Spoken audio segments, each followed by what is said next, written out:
Science is not a thing, it is divided into disciplines, and two classes, the hard and soft sciences. Physicists talk about a unified theory or a universal theory of everything, but how about a single universal science with a single experiment that works with a single, quantified variable?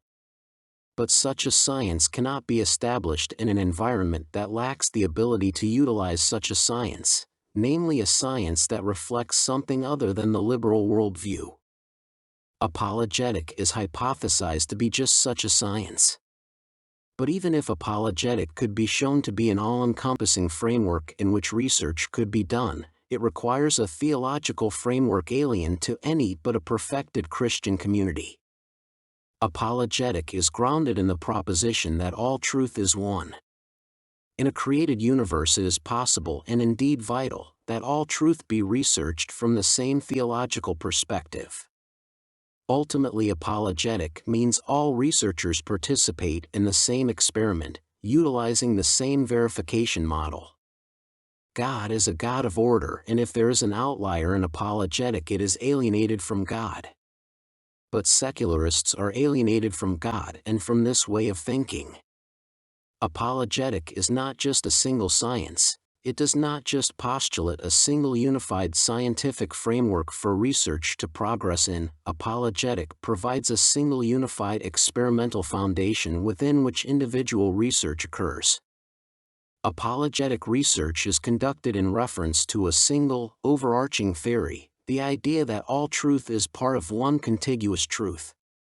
Apologetic is not just the idea that science is a universal framework in which research occurs, it is an experiment that demonstrates empirically that science is a universal framework in which research occurs.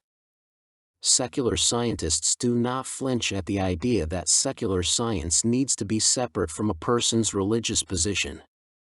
The apologetic research model requires not just a framework within which models and propositions can be tested, but an environment in which research findings can be compared with the results produced by a control group. Luckily, the world provides the control group. Secularism has produced the control group apologians need. All Christians need to do is to set up a test group, using the Bible's description of a church. Interestingly, the more alienated secularist liberals feel by reading about this initiative, the more separated the test and control group become. But not every Christian is a mature Christian, and not everyone, Christian or not, is willing to abjure freeloading. It is upon this pivot that the groups divide. Apologetic is a philosophy, science, and a way of life that prevents and opposes freeloading. This is where theology and secularism meet. It is where someone looks for a free ride that the corruption of Scripture and man begins. Christians need a biblical response to the evil that surrounds and envelopes us. We need a way to escape the madness of those who think earth offers them a free ride. Apologists need a vehicle in which to test policy and prove it coherent. The secular world has already demonstrated it is unable to provide this. There needs to be a single, overarching objective, and it must have measurable criteria that correlates to a building up of the church. Truth is one coherent whole or does not exist. The best way to identify a lie is to look for the narrative that does not fit. The person who keeps talking will find himself in a contradiction if he has lied somewhere in his narrative. But the same is true of science. If a science does not fit in a coherent way with the other sciences, there must be a lie keeping them apart. It is important to have quantifiable criteria when evaluating claims, because numbers are harder to bury under false narratives. But it is even more important to look at what is being said, to see if there are any inconsistencies in the narrative. The key to discovering inconsistencies and contradictions is by studying the definition of words. People who lie must start with a corruption of the words they use. Liars will alter usage without proving a definition. No one knows what a transgender woman is, because not only is the term not defined, it cannot be defined. Transgender woman is inherently an oxymoron. Either she is a woman or not. The fact it is labeled as a transgender means the usage of the word has changed, but the actual definition remains. More and more liberals create a language devoid of content. This neutralization of meaning is a tactic the left uses to neutralize opposition. Words and phrases are created devoid of definition and indeed, of definability. The label eliminates any need for defense because it has no meaning to defend. Even words that had definition are not redefined, they are being rendered undefinable, such as racist. Truth is one coherent thing, or the idea of truth itself is incoherent. Anything that is not compatible with the great body of truth and the coherency of truth is a lie. Apologetic is a defense of the totality and reliability of truth and the coherency of truth. Apologians believe all science is a single expression of a single truth, and all truth is coherent and can be discussed as a unity, including the idea of truth itself. Life is an experiment proving the singularity of truth. Apologetic is a universal experiment which incorporates and governs all research in every area of inquiry. The liar is a member of the control group. The lies of this system of things form the parameters of the control group.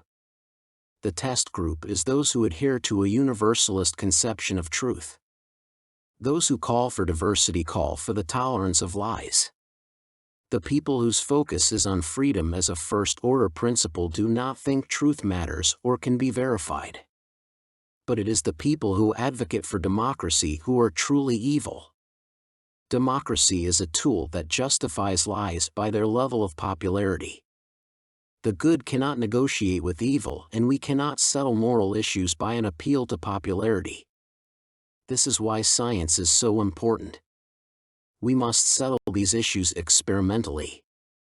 Democracy is a liar and an honest person settling their differences by a popular vote.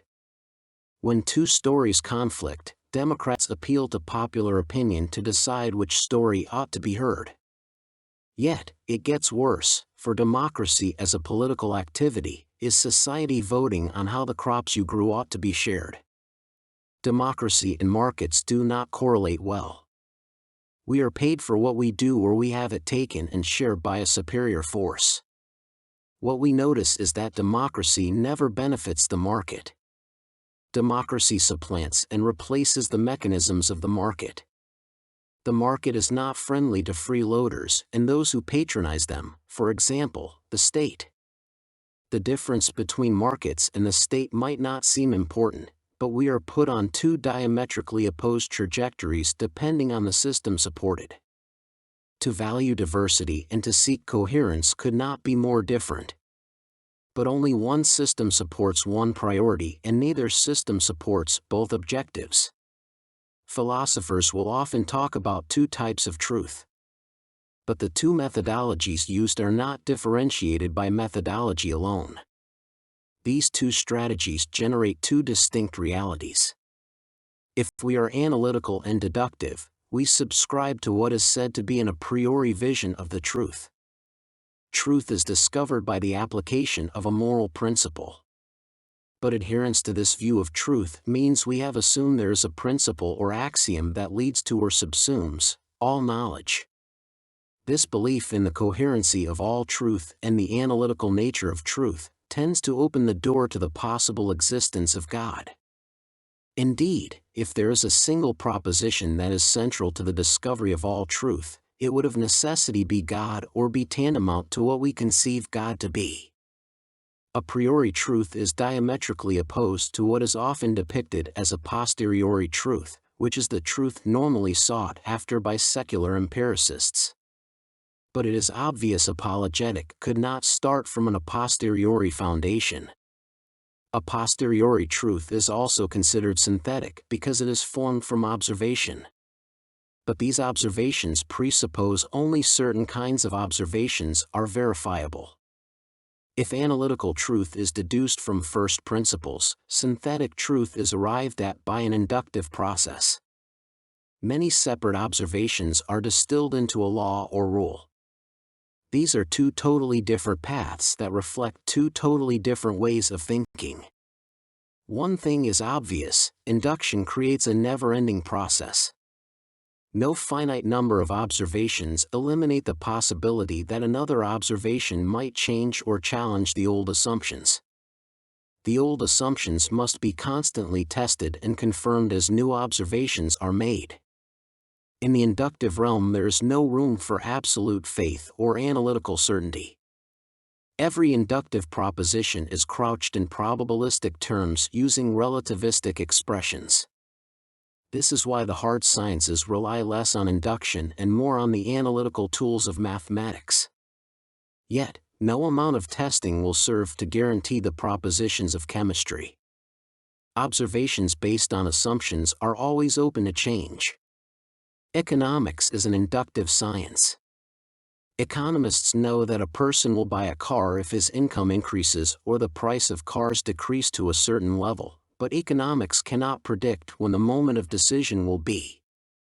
Physicists know a molecule will decay at a certain rate, but not which molecule will decay first or when. Biologists know the herd of antelope will cross a river, but they do not know which beast will cross first nor at what moment in time this will happen.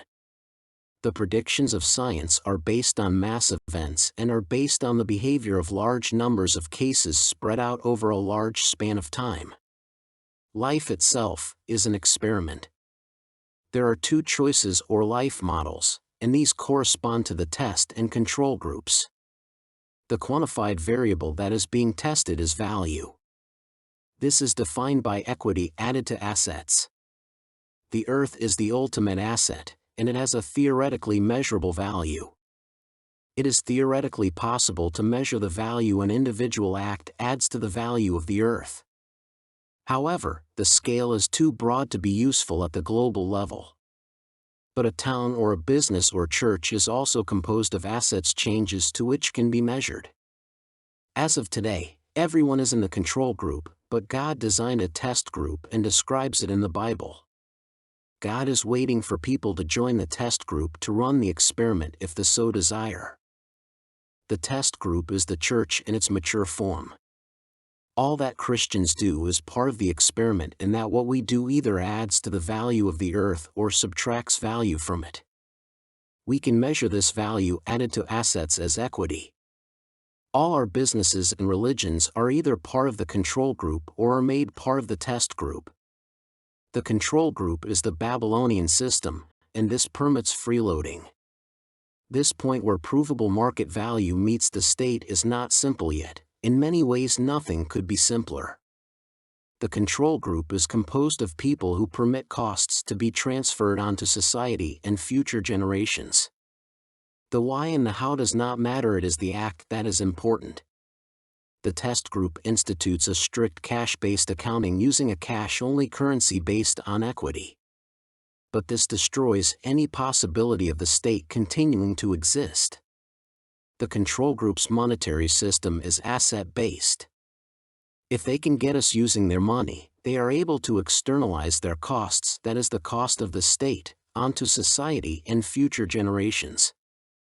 It is the monetary system that, more than anything else, differentiates the test group from the control group. Thus, the control group and the test group have disparate economic and political systems. One validates freeloading and the other prevents this. This small and seemingly insignificant difference translates into large gaps. The science of the control group is ad hoc and based on the ability of the researcher to raise funds. The science of apologia is integral to the system it is part of. Doing science is part of science.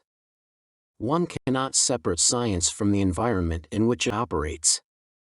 If we adhere to the parasitic model of the state, then science becomes a public service.